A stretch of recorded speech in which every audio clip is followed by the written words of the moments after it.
Still getting around to that fix on your car? You got this. On eBay, you'll find millions of parts, guaranteed to fit. Doesn't matter if it's a major engine repair or your first time swapping your windshield wipers. eBay has that part you need, ready to click perfectly into place. For changes big and small. Loud or quiet. Find all the parts you need at prices you'll love. Guaranteed to fit every time. But you already know that. eBay. Things, people, love. Eligible items only. Exclusions apply. Did you know that parents rank financial literacy as the #1 most difficult life skill to teach? Meet Greenlight, the debit card and money app for families. With Greenlight, you can send money to kids quickly, set up chores, automate allowance, and keep an eye on your kids' spending with real-time notifications. Kids learn to earn, save, and spend wisely, and parents can rest easy knowing their kids are learning about money with guardrails in place. Try Greenlight risk-free today at greenlight.com/Spotify. Military murder is an independent project and is not endorsed by the Department of Defense or any military component. The views expressed are those of the host. The content of this podcast is not meant to be legal or medical advice. Warning, this episode contains graphic details of murder and is not suitable for young listeners. Listener discretion is advised.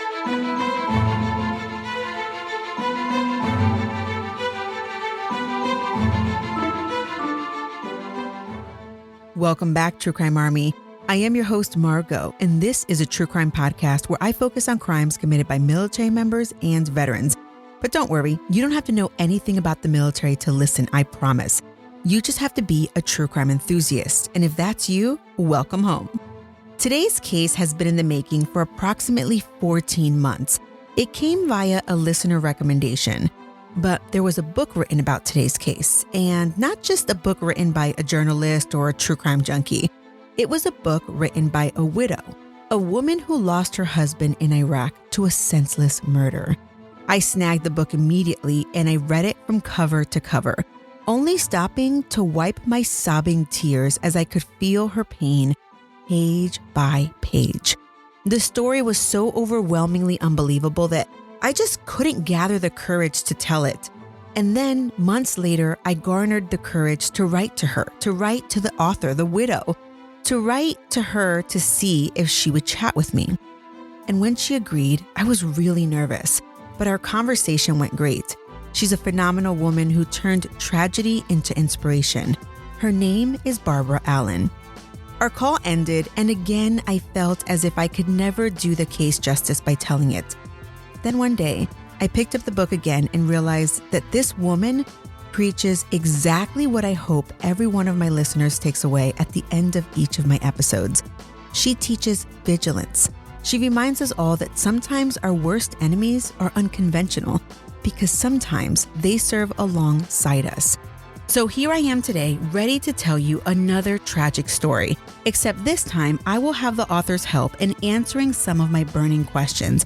So stay tuned for part 2, which will be available immediately after you listen to this one. I promise you won't want to miss it.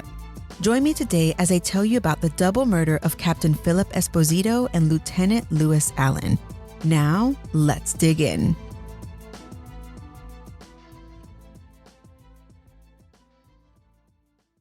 My main source for today's case is a book written by Barbara Allen titled Front Toward Enemy.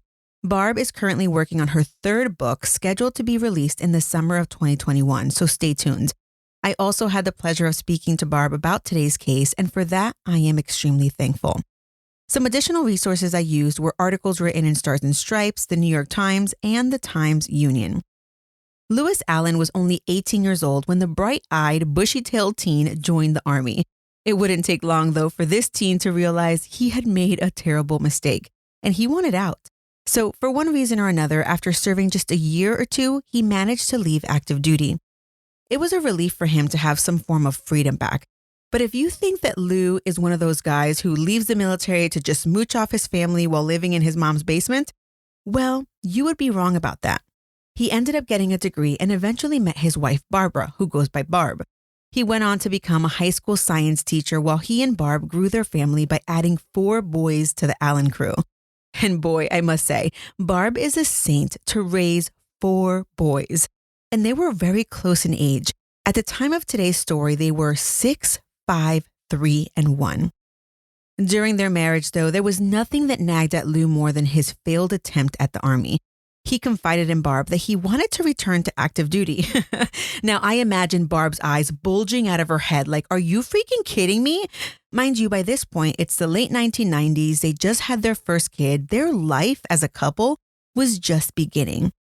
Barb straight told him, oh, hell no, honey. I am not cut out to live on a military base.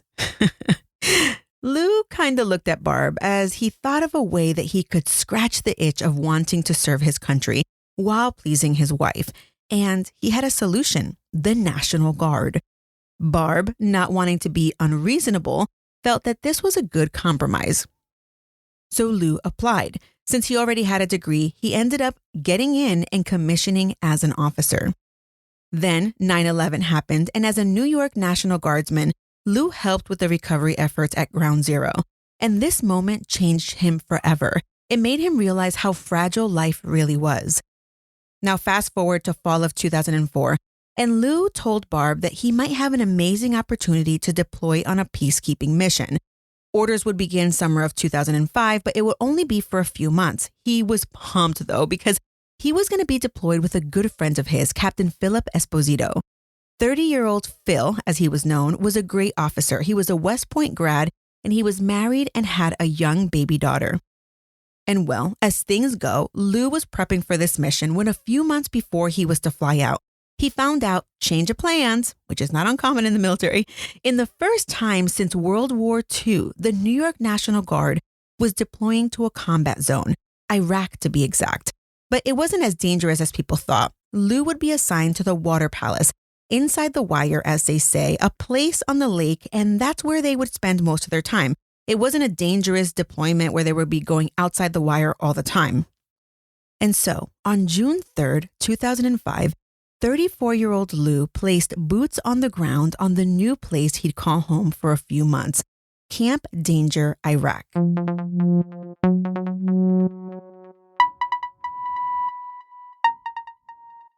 It was 6 a.m. on June 8th, 2005, and the doorbell rang out at the Pennsylvania home of Barb Allen.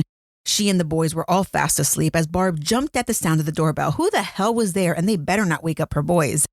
She answered the door, and it was 3 men, all dressed in their military best.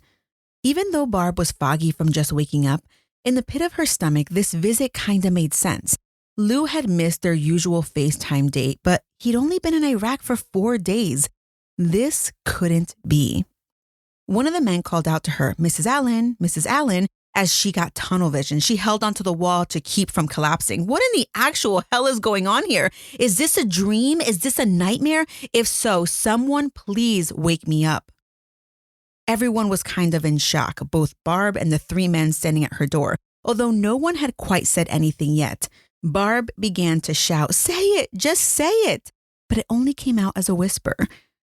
"We regret to inform you." Everything else was mumble jumble. All that Barb caught was mortar attack. She wanted to know what happened as one of the men looked down at his cheat sheet and reported that Lou was killed in his sleep. In her book, Front Toward Enemy, Barb describes that in that moment she thought, oh my gosh, if Lou is actually dead, then I just want to die too. I'm not strong enough for this. But she had to be strong. She had to be strong. And now she had to figure out how to tell her 4 little boys that their daddy was dead. Synopsizing one of the most difficult conversations I believe Barb has ever had to have with her 4 kids under the age of 7, she told them, "Bad guys killed daddy. He tried really, really hard to stay in his body, but his body was too broken. So God took him to heaven. It's sad now, but soon we'll find a new way to be happy. But for now, it's okay to cry."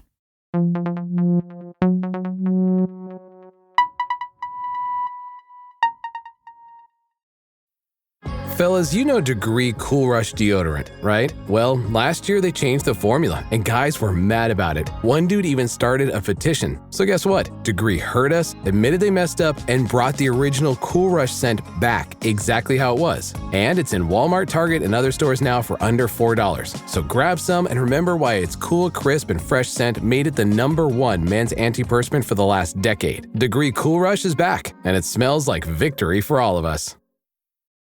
In the weeks leading up to Lou's deployment, he and Phil, Captain Esposito, his friend, would exchange emails, and it appears that upon the unit's arrival downrange in Iraq and Kuwait first and then Iraq, Phil became aware of some serious supply issues in his unit.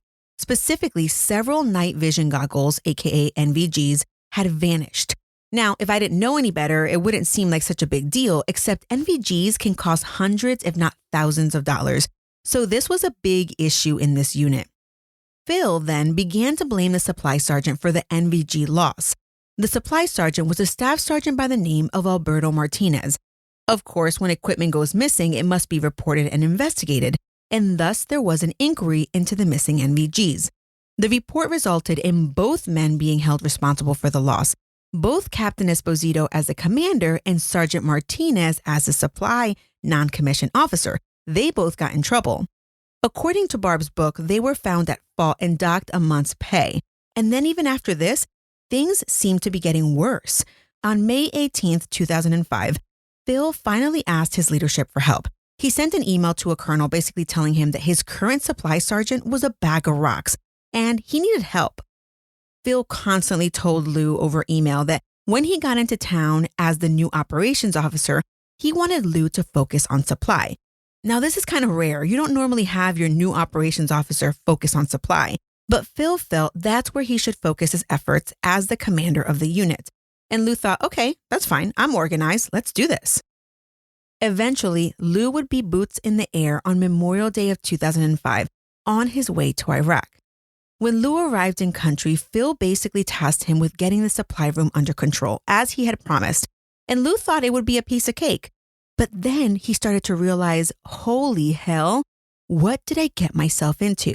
This wasn't just a mess. This was a hot mess express. And the guy in charge, Martinez, he was in some hot water. And according to Lou, Martinez was effing pissed. The working dynamic with this National Guard unit was anything but good. Apparently, the entire unit deployed together. But in this case, the company commander was replaced by Captain Phil Esposito. There was no real reason for the change out of the commander, but this led many to be happy, and it also left a lot of unhappy troops. But mostly the unhappy troops came from the supply unit.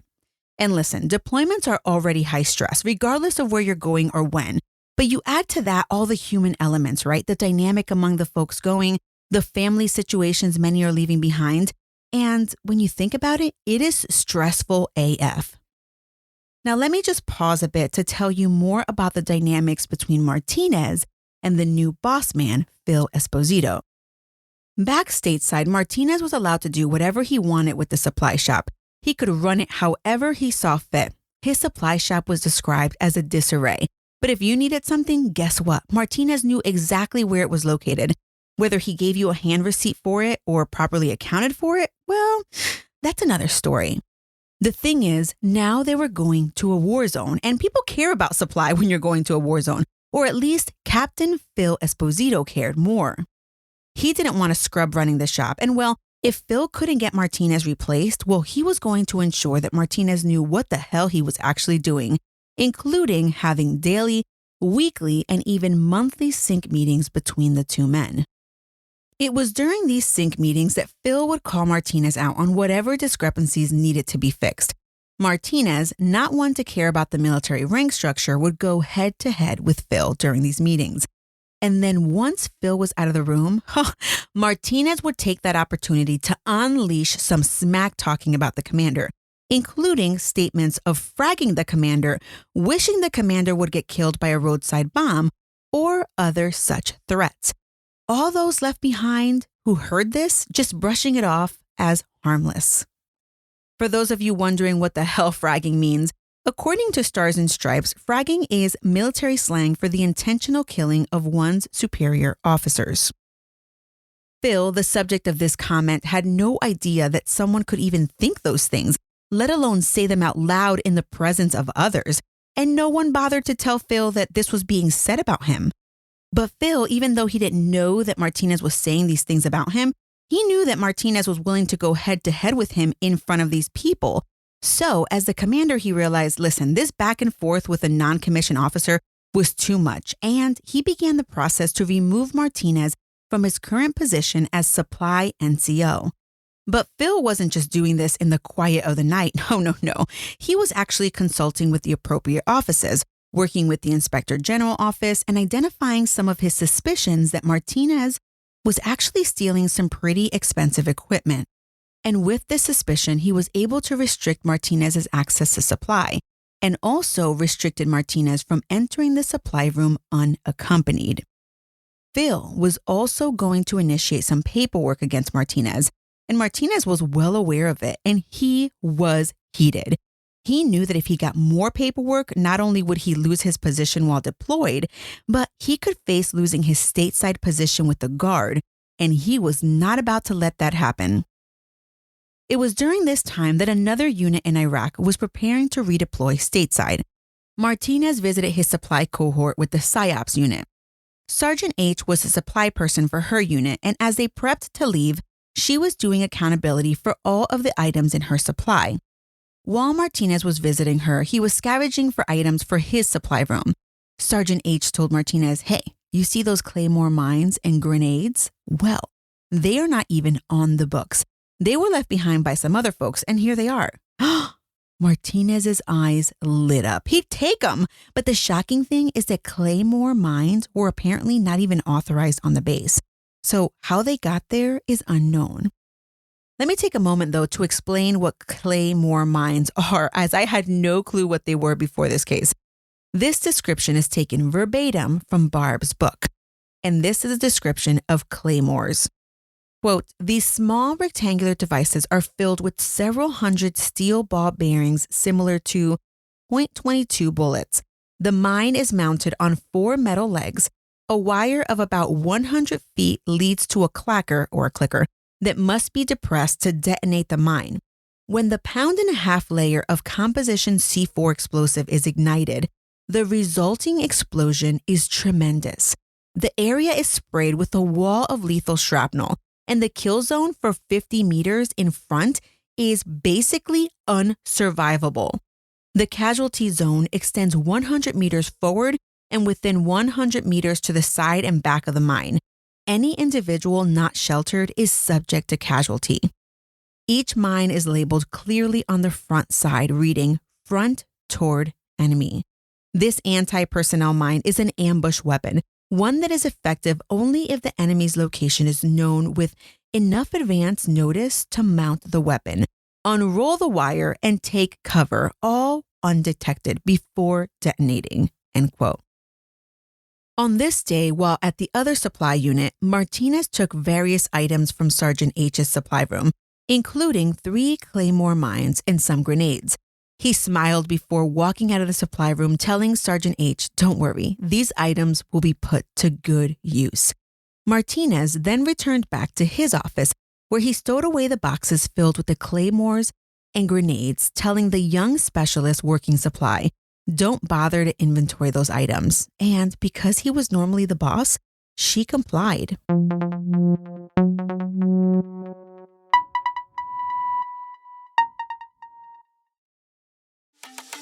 This episode is brought to you by Pluto TV.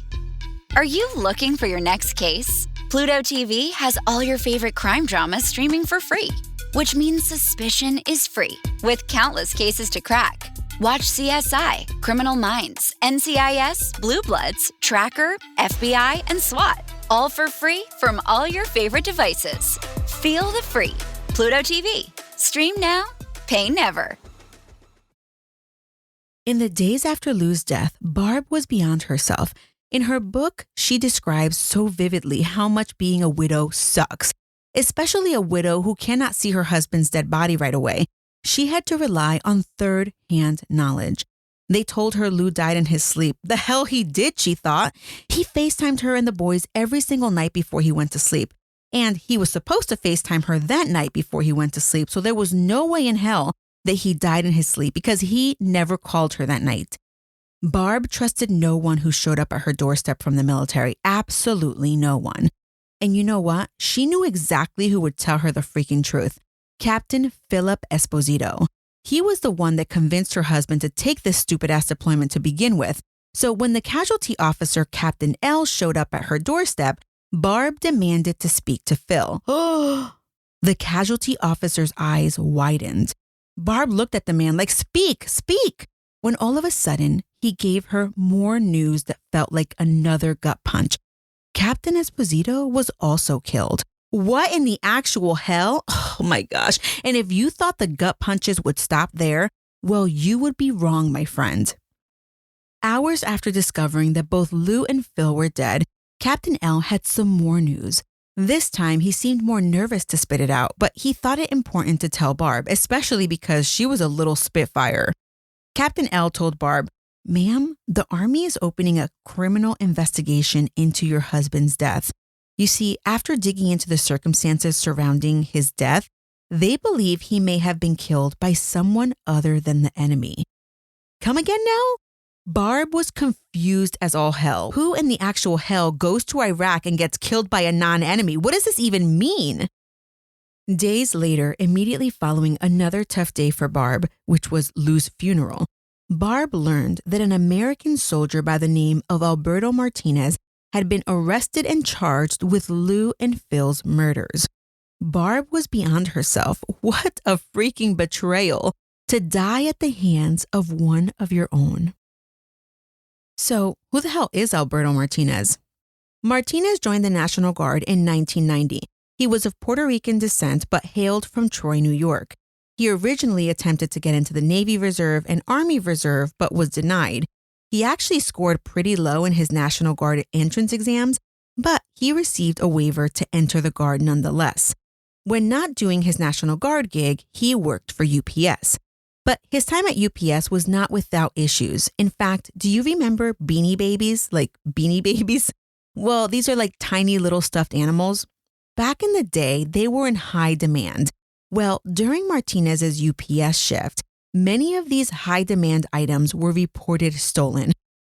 It was believed that Martinez was part of the theft scheme, but not being able to prove it, they ended up firing him. However, Martinez's unemployment wouldn't be for long because he filed a complaint with the union and was ultimately rehired by UPS. But the issues continued, and in 1999, UPS was fed up and they fired him yet again. This time, though, Martinez took it a step further. He hired a lawyer and claimed racial discrimination. In coming to an agreement, UPS agreed to pay his unemployment rather than risk litigation, which sometimes this is not uncommon for big companies to just avoid litigation. They just pay out whatever they can if it's a lower amount. Martinez had a degree in electrical engineering and he was married with 2 kids, but times were hard in the 90s for the family. Martinez wasn't doing too hot at work because remember, now he's just collecting unemployment, and they were going through a home foreclosure. Martinez always vented to his pals that if he couldn't sell the house before the foreclosure, he should just burn it to the ground. And well, suspiciously, in October of 2002, Martinez doubled his homeowner's insurance to bring it up to $226,000. Not even 2 months later, after he increased his homeowner's insurance, in early December, Martinez had a bad headache. He called into work sick that day and he took some meds and fell asleep.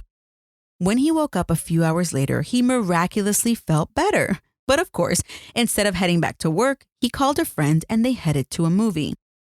Unbeknownst to Martinez, allegedly, while he was at the movies, his house caught fire. The fire department put the fire out and determined the fire was started by some faulty electrical wiring. Martinez tried to file a claim with the homeowner's insurance, but after the insurance company sent out an adjuster and did their own mini investigation, they felt it was arson, and so they refused to pay out. So what did Martinez do? He ended up suing the insurance company for close to $200,000. Who knows what happened there, but you kind of get the picture about this guy.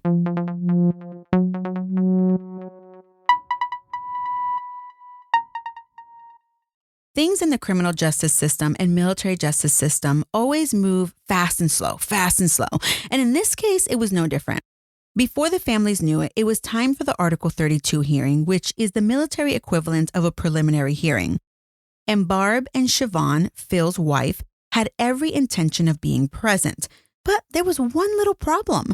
The Army wanted to have the Article 32 hearing in Iraq. Now, how the hell were they going to get 2 civilians into Iraq for an Article 32 hearing? So, of course, there was a change of plans. The Article 32 hearing would take place in Kuwait.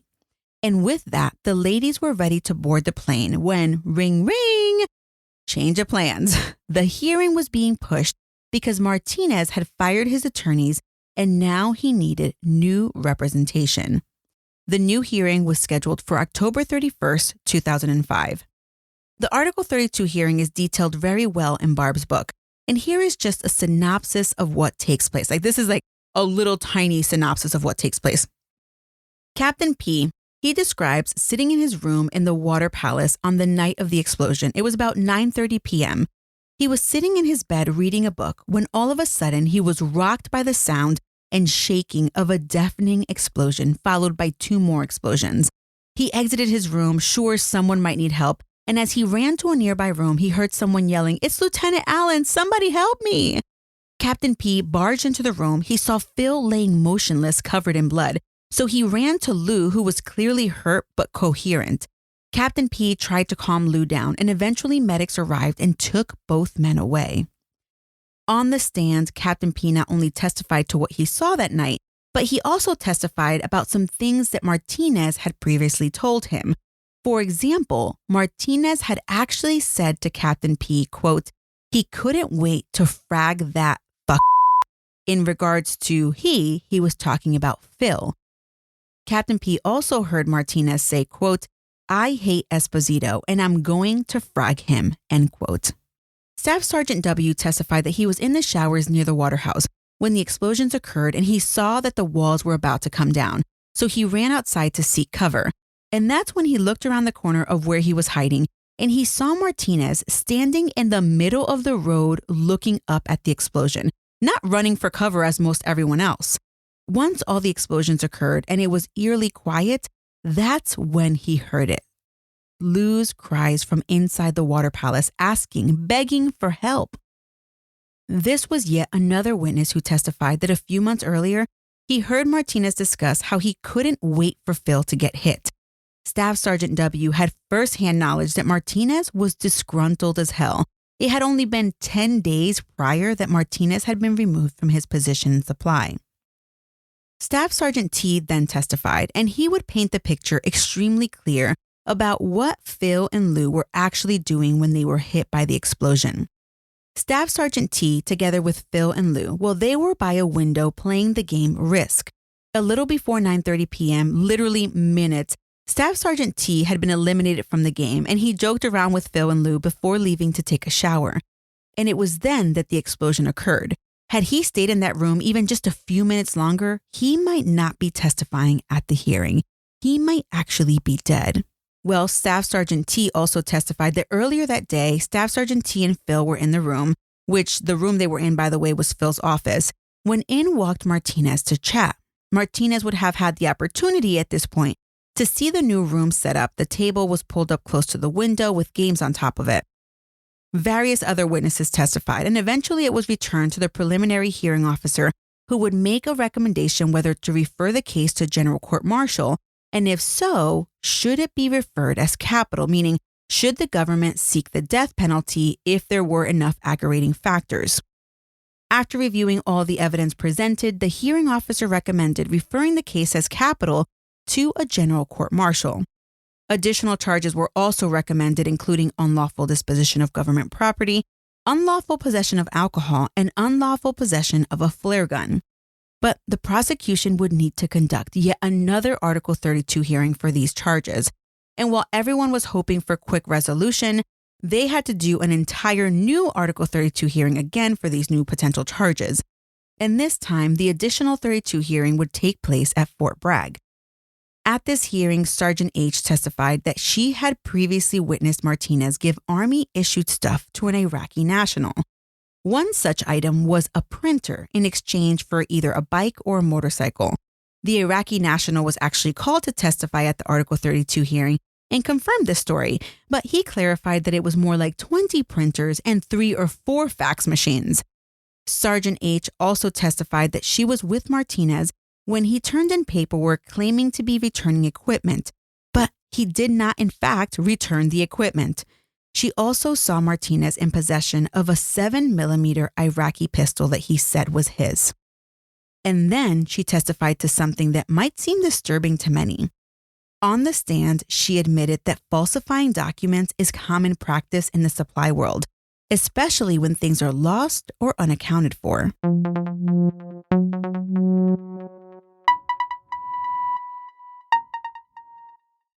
ChatGPT Plus is free for college students through May. Here's the thing. You've got a lot to do between now and then. Studying for finals, writing papers, trying to keep your life on track. And ChatGPT can help with all of it. It can quiz you for your econ exam, make a study guide from your French notes, plan out your meals and study breaks. It can get really specific on how you like to learn. It can even help you come up with ways to stop procrastinating. So from now until summer break, take advantage of all the ways ChatGPT can make your life easier. Restrictions apply.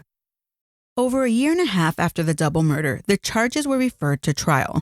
But then the victims' families, who so desperately wanted to put this chapter of their lives behind them so that they could properly mourn, well, they were hit with yet another gut punch. The defense filed a motion to sever the charges. They wanted to have 2 trials, one trial for the murders and one for the other miscellaneous charges, such as the misappropriation of equipment, etc. And the defense was successful in getting those charges bifurcated. And then there would be arraignment and pretrial motions and lots of back and forth. And one of the things that Barb points out is that while the defense team stayed intact, meaning none of the people changed out, the prosecution attorneys changed out various times. There was only one attorney that was there from the very beginning who stayed until the actual prosecution. And guess what? Even the military judge at some point had to step aside, requiring a new judge to step in. Eventually, though, through pretrial motions and trial, the story of what actually happened, or the government's version of what happened, began to emerge. The prosecution's opening statements began with direct quotes from Martinez's own mouth. Quote, "The bastard is trying to ruin my life. I am going to burn him." End quote. Quote, "I hate that mother. I am going to frag that mother." End quote. The prosecution presented evidence that for days leading up to the murders, Martinez and another person had done some surveillance on Phil to see what his movements were at night.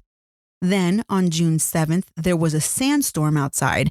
When Martinez went to check in with Phil, he entered the office and saw the new setup. He knew this would be the perfect night for the attack. Eventually, he went outside and allegedly set the Claymore mine right outside the window. He laced the wire across the street and hid either inside the porta-john or behind it before he pressed the clicker to cause the explosion at the window. Then, immediately after that, he threw 3 grenades to distract everyone to make them believe this was an enemy attack. At the trial, the victim's family would often look over to the man they believed killed their loved one. All the while, Martinez sat at the defense table and, quote, looked bored as if we were wasting his time, end quote. And well, today, meaning today as I tell the story, because of the case that occurred last year with Vanessa Guillen, we know that CID doesn't always do a stellar job with investigations, right? And while the investigation into this double murder was not exempt from errors, one of the things that occurred in this case, which I believe is unheard of, is that when Martinez was arrested, he was taken and detained in the Detainee Internment Facility, the DIF. This is the place where they normally hold Iraqi detainees while pending interrogation. And the bigger problem was that no one had actually ordered Martinez be confined at all. So it was like an unlawful arrest. Instead, they should have taken him to the CID office to be interviewed. But the 2 guys brought him there to the DIF instead. And it wasn't until 6 hours later that CID was looking for Martinez that they learned of his whereabouts, and they immediately went to get him, probably realizing the giant error that had occurred. But even when Martinez met with CID, he was willing to speak, even granting them consent to search his room. He acknowledged that he and Phil had beef, and apparently he showed great disdain, explaining how he felt and that Phil thought who the hell he was. But Martinez claimed he was just in the porta-john when the explosion occurred. He had nothing to do with it. Even though Martinez didn't admit to anything, his statement was still useful for the prosecution. But at trial, Martinez's defense team argued that Martinez's statement and the things discovered from his room were the result of an illegal arrest. Therefore, it should not be introduced at trial. And I'll be darned, the judge ruled in favor of the defense, and the prosecution would need to proceed without this evidence. The actual trial for the double murders of Captain Phil Esposito and Lieutenant Louis Allen began on October 22, 2008. I won't go into all the details as much as Barb did in her book, but do you remember Staff Sergeant W., who had testified at the Article 32 hearing about seeing Martinez in the middle of the road? Well, of course, he testified at trial, but this time he added that following the explosion, he and Martinez had some pretty uncomfortable exchanges that made him believe something was up. First exchange was after the explosion. They were passing each other in the hallway when Staff Sergeant W said hi to Martinez, but Martinez was not in the mood to talk. Instead, Martinez told Sergeant W, "So, I heard you spoke to CID. How long was your interview?" Martinez waited for a response and then abruptly walked off. So that was the first incident. The second incident was when Staff Sergeant W was in his classroom when in walked Martinez wanting to know exactly what Sergeant W told CID. That was the second thing. And the third thing was when Sergeant W was sitting in his room in the Water Palace, meaning like in his sleeping room, when in barged Martinez uninvited. He had never visited Sergeant W before, so this was kind of shocking. Also, he didn't knock. Martinez then said he was just in the area and wanted to say hi. But then as he looked around, taking in the configuration of the room, he told Sergeant W, "Wow, there's a lot of concrete over your head." The encounter was sufficient for Sergeant W to keep his hand near his handgun, just in case Martinez tried any funny business. Martinez just saying he just wanted to clear his name. Army investigators, also known as CID agents, they also testified at trial that it's not protocol to investigate combat deaths. They usually show up, they do a cursory review, and it's basically open and shut, which is still shocking. And that's exactly what they did when they heard about Phil and Lou's death by explosion. But the next day, the CID agent was called back. Someone believed this was a homicide. By this point, it had been 13 hours since the explosion. And when they got there, people were already in that room, cleaning up the blood, moving things around. I mean, this is never good for an investigation. CID explained that within a few weeks of the deaths, it was clear that there was only one suspect in this case, Martinez. He was near the scene. He was being disciplined by one of the people who is now dead. He had threatened the commander's life on numerous occasions to whoever would listen. He had nightly debrief meetings with Phil, and on this night, he actually knew full well that the table had been moved to be near the window. And let's not forget that Martinez was pending an Article 15. There was just a slew of things that pointed to Martinez. A person had even come forward to mention that it appeared that Martinez had been doing practice runs with a possible lookout. Oh, and one more thing. The day after the explosion, Martinez was the only person in the entire forward operating base, the FOB, who went to sick hall claiming he had ringing in his ear from the explosion. Everyone just thought it was suspicious that he was so close to the explosion as to suffer ear problems, but no one else had reported with the same issues. But CID argued they didn't have tunnel vision when investigating this case. They had actually followed up with other potential leads, and those suspects were subsequently eliminated as suspects. But there was one alternative suspect that the defense really honed in on, a soldier who was not only having weight management problems, but a soldier who had been told to take the safe from Phil's room after the explosion.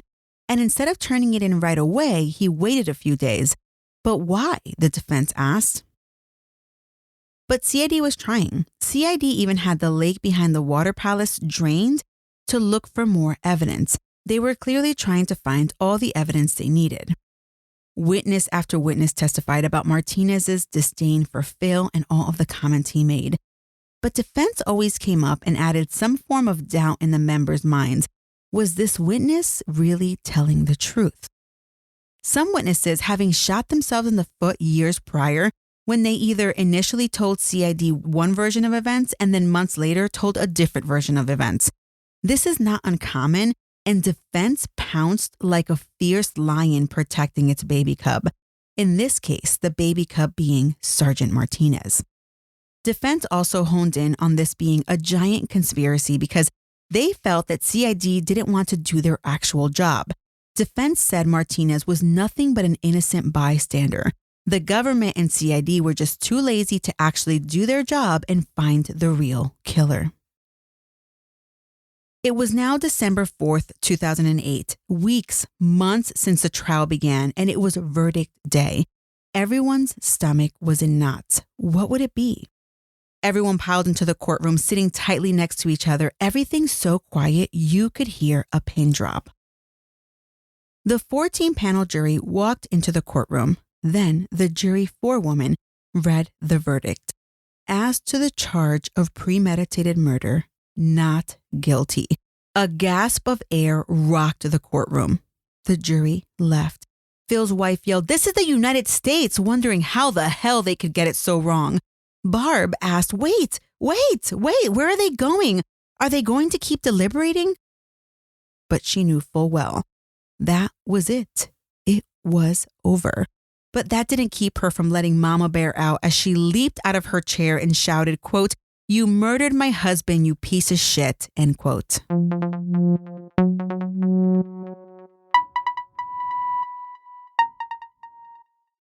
Hello, Nigel here. As an owl, I love to be awake all night, but allergy sufferers like you probably don't feel the same. So take Zysol at night to relieve allergies while you sleep. Then wake up fully refreshed for a more productive day. Zysol works fast and offers 24-hour continuous relief from sneezing, runny nose, itchy watery eyes, and itchy nose and throat, so you can enjoy doing the things you love all day long. Be Wisol. Take Zysol at night. Use as directed. Starts working in 45 minutes.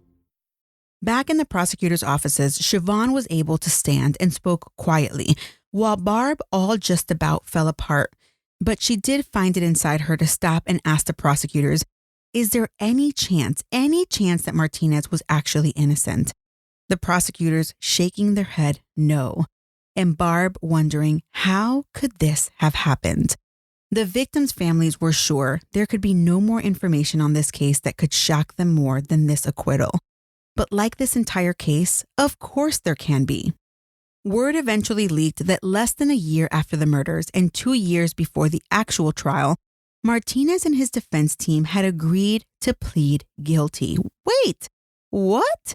The proposed plea agreement caveats from the defense were Martinez agreeing to plead guilty to second-degree murder, removing the death penalty from the table, and removing life without the possibility of parole. Basically, what this means is he would plead guilty to second-degree murder and be sentenced to life with the possibility of parole after serving just 10 years. But the families were never consulted on the plea agreement, and the plea was denied. There could be a lot of reasons for the denial, right?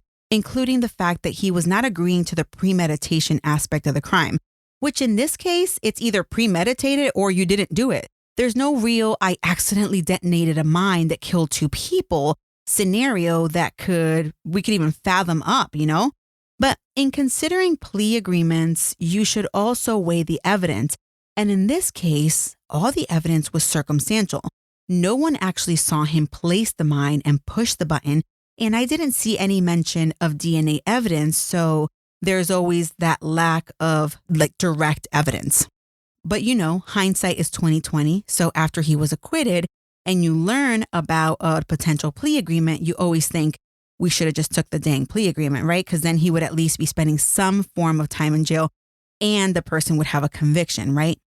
Another blow came when they were told that the government would not be pursuing a second court-martial for the lower level charges.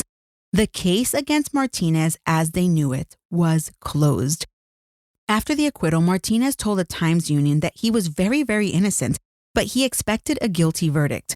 Martinez said, quote, "When the jurors came out of the deliberating room, I thought I was going to be convicted. and it felt like I was dropping into a bottomless pit, end quote.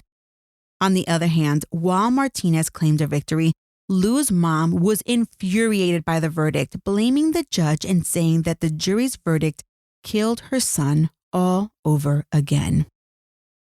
Alberto Martinez went on to be honorably discharged from the military, and from everything that I read, it appears he lay pretty low for the remainder of his life. Then, in 2017, various media outlets reported that Alberto Martinez died in Florida of unknown reasons. Sadly, it was then that the families of both victims, Phil and Lou, were able to feel at ease. I do want to point out that the law is the law, and Mr. Martinez was acquitted of all murder charges. The jury spoke, and there is nothing anyone can do to change that. That being said, Phil and Lou's death is technically still unsolved. Remember at the top of this episode, I told you how Barb felt initially upon learning of her husband's death? She felt that she wanted to die too in that moment. In the book that she wrote many years ago, Barb wrote that she feels ashamed that immediately upon learning about Lou's death, she wished she could also die. She feels or felt ashamed to be the type of mom that would prefer death than the type of mom who would want to help her kids through their own grief. But she finds solace in trying to make it up to her kids and also in asking God to forgive her for those initial death wishes. Today, I get the chance to talk to Barb so that she can explain to us her process throughout the last 15 years. After following her current journey for the last year, I feel confident that you will want to stick around to hear from this courageous woman. However, due to the length of this episode and due to the length of my interview with Barb, I have decided to break this episode into 2 parts. However, both parts are going to be available at the same exact time.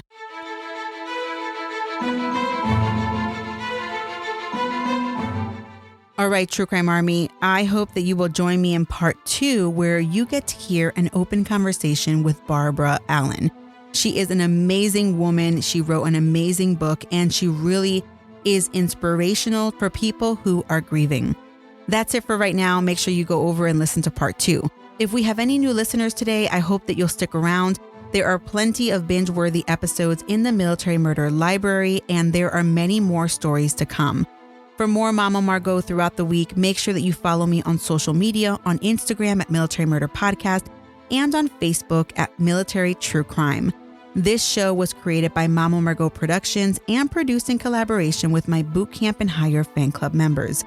This week's newest assistant producer is Hope H, and the music was created by Tyops. Until next time, remember, you never really know what someone is capable of, so remain vigilant always. You have a fabulous week, and I'll keep digging to bring you another military murder story next week.